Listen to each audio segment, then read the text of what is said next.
The rain pounded mercilessly against the gas station's windows as the man in the oversized gray hoodie paced back and forth, muttering to himself. His emaciated frame shook with each step, fingers twitching at his sides. Inside, the balding clerk cowered behind the counter, heart racing as he watched the unhinged man ramble incoherently. "Please," the clerk begged, voice quavering. "Take the money, take whatever you want. Just don't hurt me." The man ignored his pleas, lost in his own tortured thoughts that spilled out in disjointed fragments. "The past is set in stone. Can't change it, can't escape it. They couldn't fix me, so I'll fix this. Make it better." He grabbed at his hooded head as if in pain. Unbeknownst to them, a second man lurked outside in the rainy shadows, watching the scene unfold through the station's grime-streaked windows.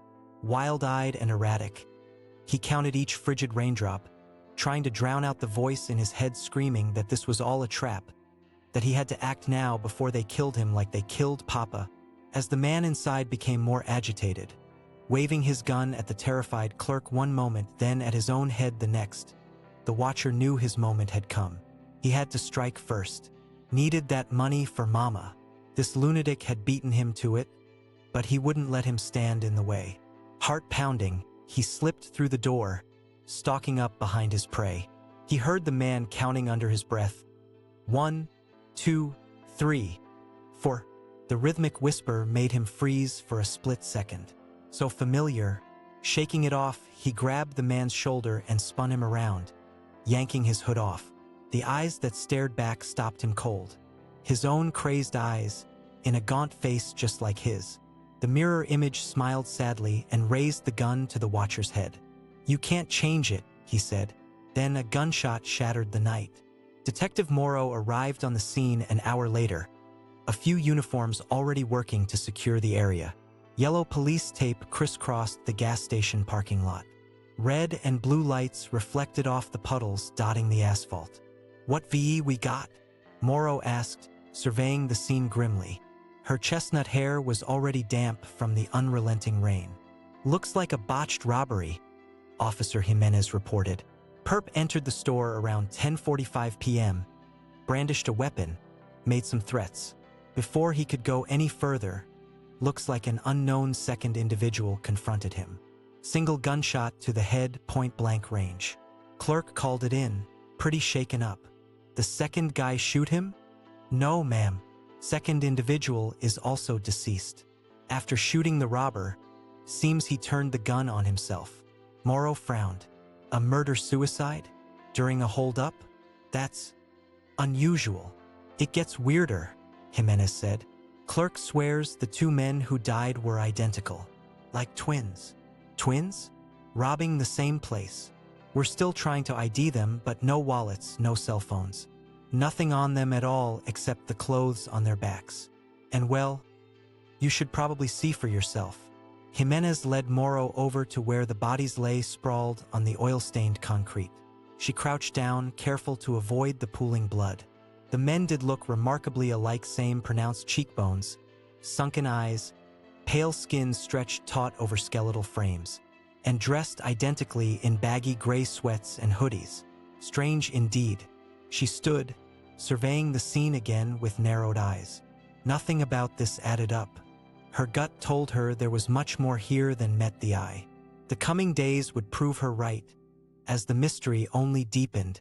Over the next week, Morrow threw herself into the investigation, but leads were frustratingly scarce. No missing persons matching the dead men's descriptions. No fingerprint matches in any database.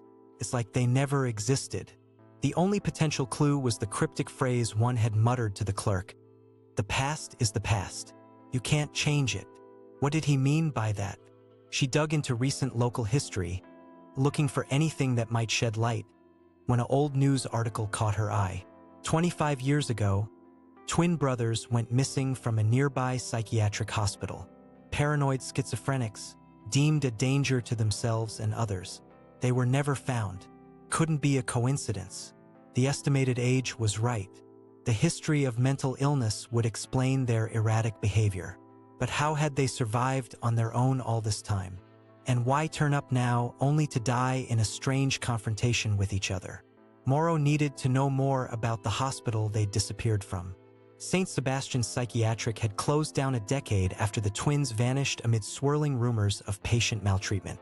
More digging revealed shocking allegations of abuse, unauthorized experiments, suspicious deaths swept under the rug. She tracked down some former staff, most reluctant to talk. But a retired nurse, Irene, agreed to meet.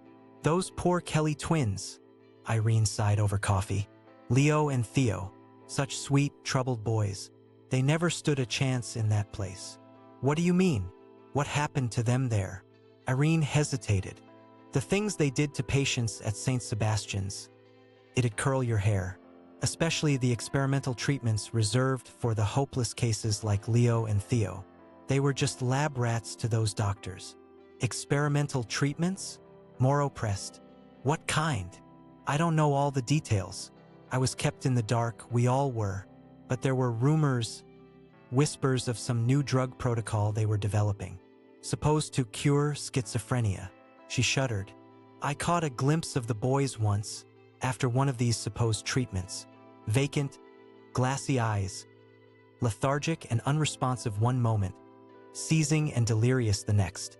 It was horrifying. The image sent a chill through Morrow. Do you think that's why they ran away?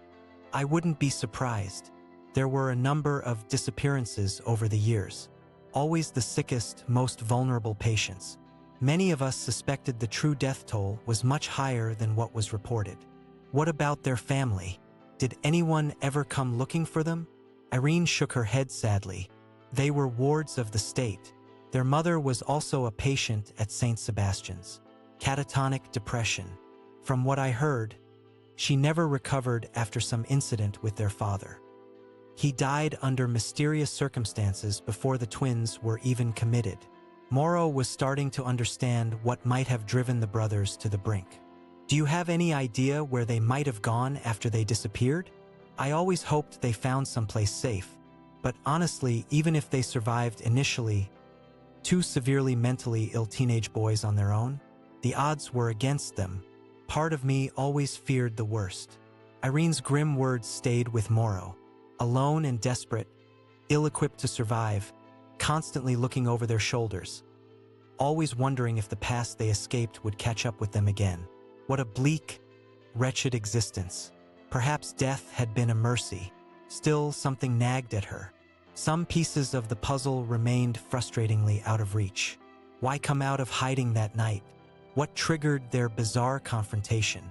A search of the abandoned gas station turned up a stack of tattered news clippings tucked in a rusted filing cabinet.